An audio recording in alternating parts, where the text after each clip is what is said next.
A word from our sponsors. Anchor is the easiest way to make a podcast. No, seriously, I just recently moved all of my files over to this platform because it's so amazing. Anchor gives you everything you need in one place for free, which you can use right from your phone or your computer. Guys, they've made it so easy with tools to allow you to record and edit your podcast so it sounds great.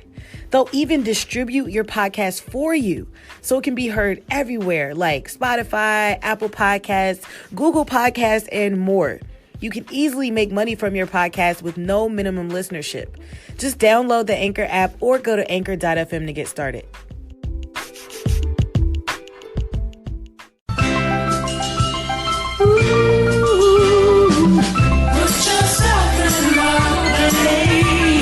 Turn it up a little louder. Put yourself on. What does that mean? The Hustler's How-To Guide to Self-Made Success. Hey, turn this up, fam. Turn up right now. You know what it is. Free smoke, hey. Free smoke. The bobbypin.com. That's thank you. Got it turned up on my wrist, girl. I'm cashing out. All my money live with you. I don't dance now. I make money move. This is where it's at. Welcome to your Hustler's How-To Guide to Self-Made Success. I'm your host, Bobby Pin, and this is the Put Yourself On podcast. So BET has this new game show, right? It's called Black Card Revoked. Well, here's the thing. It actually started from a fill-in-the-blank style card game, a lot like Cards Against Humanity or Apples to Apples, only it's about all things black. There's several different expansion packs. So the creators, two young African Americans who are just proud of their culture and heritage, decided it would be really cool to get this game out to everybody. So with guerrilla marketing tactics like pop-up game shows, anywhere from music festivals to a cookout to a block party, anywhere people would listen, they would show up with the microphone and the camera and just start playing their game with people. Needless to say, once it caught on to grandma, families everywhere, it became a viral sensation on the internet. With enough buzz and enough people curious about it, the creators were also able to take the show on a roll. No, literally. They created a live interactive show where they would play the game with an audience. And people actually showed up to this thing. Pushing it a little bit harder, they tapped influencers, you know, such as your girl, you feel me,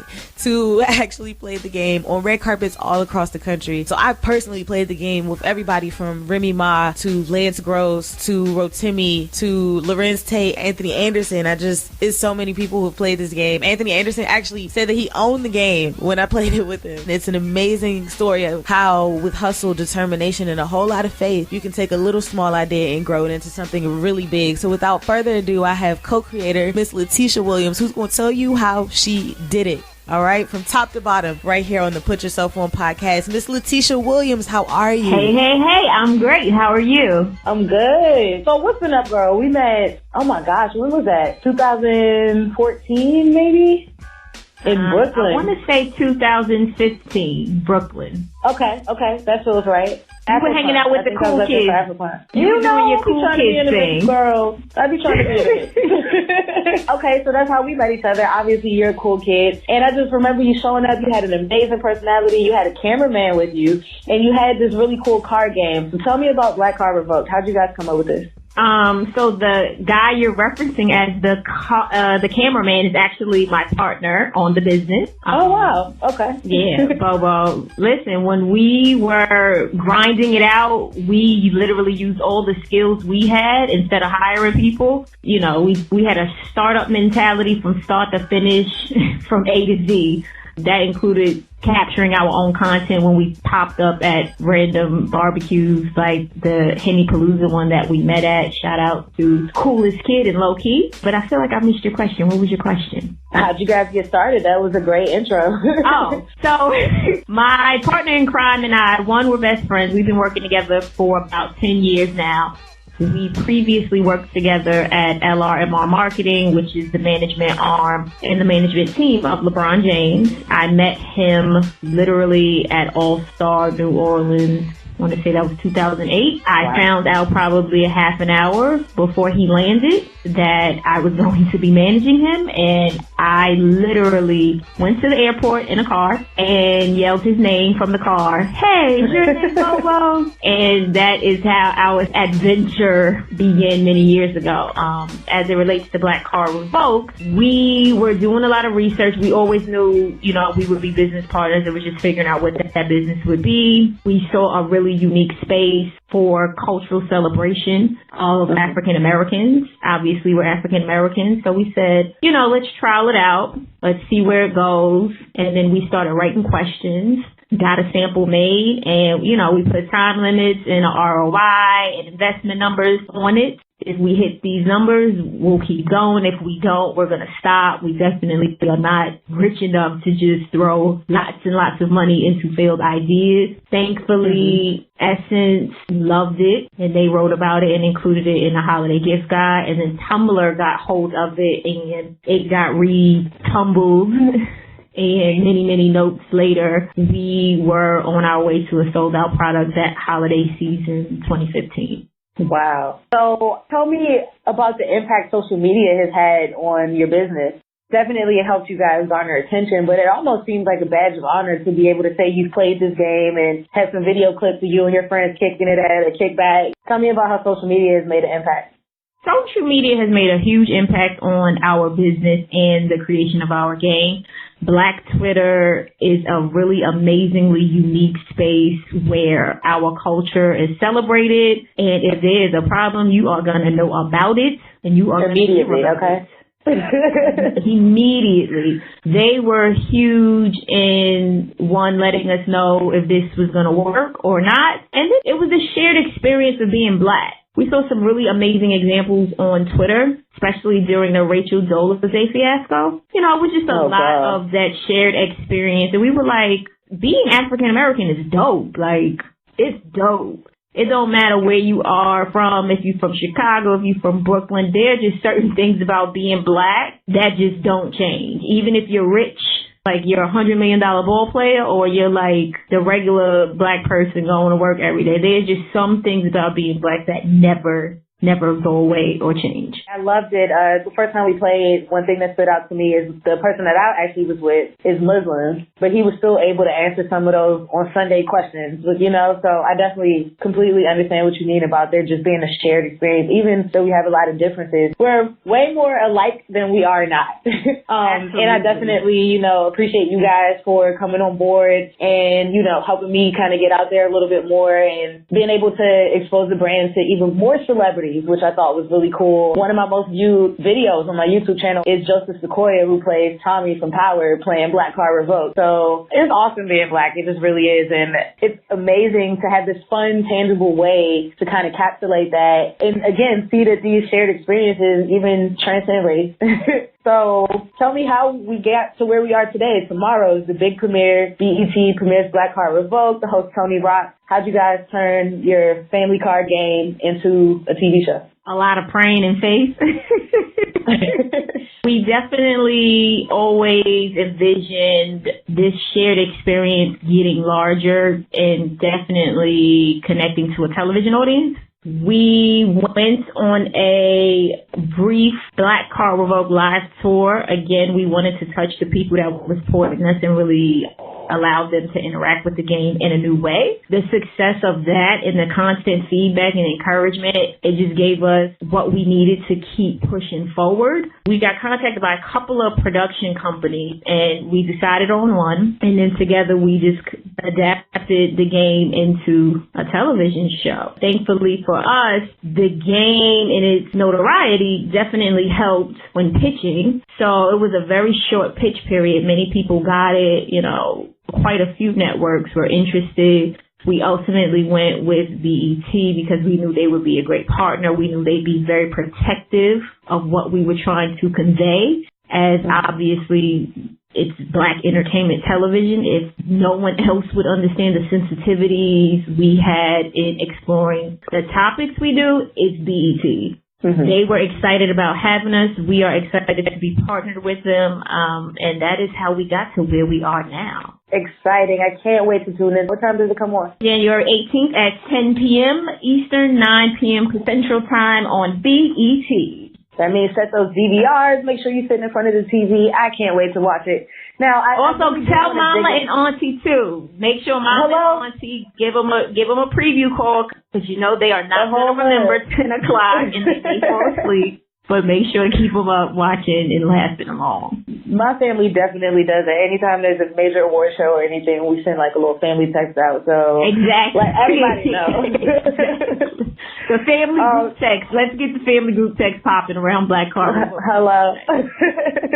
So I definitely want to dig in a little bit more. You have several different variations too. So tell me about the process of scaling your business. I can't even explain how lucky we've been as far as scaling the business. We are based in Columbus, Ohio, where we have a fulfillment center. We were always very much prepared for the scale. So the fulfillment center has just gotten bigger over the last couple of years as we release more products. The orders are getting bigger, et cetera, et cetera. My partner definitely, we bring our resources to the table in such amazing ways that when it came to scaling our business, it wasn't quite as hard as you would imagine. So which one of you have, I guess, like retail experience? Like how did you even know how to go about creating a business like this? I hope that question is clear. Yes, it is. Well, we have both had we've learned entrepreneurial skills and mastered very, very specific pieces that have allowed the business to grow into what it is. My partner is a serial entrepreneur. We both come from the hip hop background, so we both were interns. We definitely learned from internship to executive. He's a serial entrepreneur. He's had a magazine business. When he worked with me, it was through his own company. He was always his own boss, and he was a consultant to me during my LeBron years. So he's always been pretty independent, very much a consultant, very much entrepreneurial.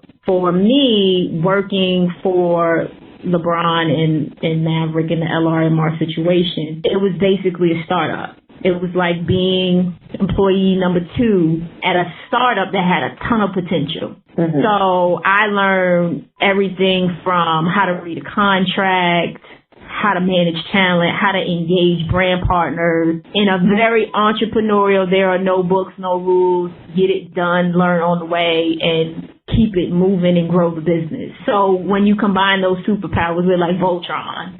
Yes. So how do you find the confidence to step into a space that maybe you aren't familiar with? You know what I mean? It definitely sounds like both of you guys had an amazing fearlessness, I guess, to jump out there, like you said, and build on the way down. Like, how do you develop that confidence in yourself to even just give it a shot? I feel like that's where a lot of people get hung up. Yeah, for me, I've been doing it since I was a teenager. I definitely was not expected to become what I've become. I definitely come from a family, my mom would have preferred me to be a teacher or a lawyer. But once I got the Puff Daddy bug at about 13, I was like, I'm not getting a regular job. I want to do what he does. I was on my hip hop, bebop. I'm getting the internship. So I got my first internship at 15 at the Source magazine. And I just knew I was never going to have a regular job. But the fearlessness for me started then. That first internship, that first time I wrote the email and sent my resume and inquired that young, it was like, wow. If you reach out to people, they will answer you. As long as you keep it professional, you work hard. And for me, that just continuously kept happening. No one has ever believed me from childhood, probably to now when I would go so hard at these endeavors. Literally, I don't think my family believed I was moving to Ohio to work for LeBron until the moving truck came. I think they all thought, like, what is this girl talking about? I had wrote an article and it was like, what? And then I was like, yeah, I'm interviewing for a job. And nobody believed me till the moving trucks came. So I think I've always had to just be fearless in going after what I want because it was so untraditional that it was me and God the whole way. Like, God, I want to do this. Come on, help me. And I took that faith and it all worked itself out. I feel like there were several keys in there. First off, friends and families, as much as they may love you, are not always going to get it. So you got to follow your own mind. And then definitely that faith factor. There's something greater for you to draw your strength from and your confidence from. So that was really insightful. So I know this is already like a turning point in the journey for Black Card Revoked and you as a businesswoman, you and your partner's professional relationship, but is it too soon to ask what's next? It's never too soon to ask what's next. I was hoping what's next. Hopefully season 2 of Black Card Revoked is next. We are also implementing our wholesale program because we want to encourage the next generation of entrepreneurs to start their own journey. So if you are interested in selling our products and learning entrepreneurship and all of that great stuff, we have a wholesale program that we are kicking off or expanding rather to really help people that have that interest and are curious to just learn at a very basic level how to get products, how to purchase products, how to sell products. We definitely want to support the community that supports us, entrepreneurship, especially amongst African Americans. Like, let's do it. Let's encourage each other. So that's what's next. Hopefully, I'm going to keep talking this into the universe because I feel very confident it's going to happen. Season 2 of Black Card Revoked on BET, bigger and better. No doubt about it. We all going to tune in tomorrow. We're going to make sure this happens all season long. We're going to be watching every Thursday night. Exactly. We always have our new products out right now. We have Black History out. We have Black Card Revoked 1, 2, 3, Old School 1 and 2. We'll be releasing a second edition of our very popular Petty edition, which we do with the Shade Room. Yeah, we girl, that got me in so much trouble on red carpet. Those questions are a lot of fun, now. People just saw the logo and freaked out, like, I don't know if I want to answer those, but they're really fun questions. Yeah, you got to check it out. Adrienne Bailon gave such an amazing answer on spades. It was so unexpected. Yes. I would guess no one was expecting her to say how serious she is about spades. Yes, so, I was hoping she was going to say that because I've always loved her from 3LW. So when she confirmed in that moment that she is down, I was like, all right, yeah, she one of us. She with it. I believe Adrienne's best friend is Black, so yeah, one of her best friends that I know for sure is African American. So I secretly have always known she's down. Yes. All right, before I let you go, there's got to be at least one word of advice you would love to leave the modern hustler with. Learn how to read contracts. I cannot emphasize the importance of knowing how to read a legal document. I have always said contracts are written in English. The dictionary is written in English. If you cannot understand what is written in a contract, pull out a dictionary and go word by word if need be. If you have questions, whoever has provided you with that legal paperwork, do not be afraid to ask questions, suggest edits, and ask for clarification. I think a lot of people get overwhelmed when faced with legal paperwork. I have definitely found breaking it down to its simplest terms helps. And then there is no stupid question. If it's better to ask a question, find out the answer, and make a decision with as much information as you can at your disposal. I know that's right. So learn how to read contracts. Man, I don't want to let you go. I feel your energy. You are such a powerful young woman. I am honored. I feel your energy. I have always felt your energy when we were out here hustling and grinding at Henny Palooza cookouts years ago. I was so happy when I reached out to you after, and you were always so helpful and so positive. You were always so fantastic to chat with, to talk about, to bounce ideas with. So when we found the opportunity that, to bring you on, we felt your hustler spirit, and I had to do something with you. So I am so happy we were able to learn together on both sides and grow together. Looking forward to growing together even more. I can't wait till you get your like prime time afternoon spot in a number one market in the country. Speak it, yes. And you're doing interviews and Entertainment Tonight on the side. Like, I am so excited for what your future holds that I can't wait to see you just grow and become amazingly successful. Yes, I appreciate you so much, sis. I cannot wait again tomorrow night. BET, 10 p.m. Eastern Time, 9 p.m. Central. Make sure you are watching Black Card Revoked, y'all. This is homegrown talent. We did this. We as a people did this. The culture did this. The millennials did this. You know what I mean? I'm just so excited for you guys. I cannot wait to watch it. So there you have it, everybody. Miss Latesha Williams, co-founder of card game Black Card Revoked, turned BET's newest late night game show, exclusively right here on the Put Yourself On podcast, the Hustler's How-To Guide to Self-Made Success. Keep it locked. Next week I got another crazy story for you. So many ways to get it, y'all. Choose one. Choose one. Go get it. Stay hustling. Double your money and make it stack. I'm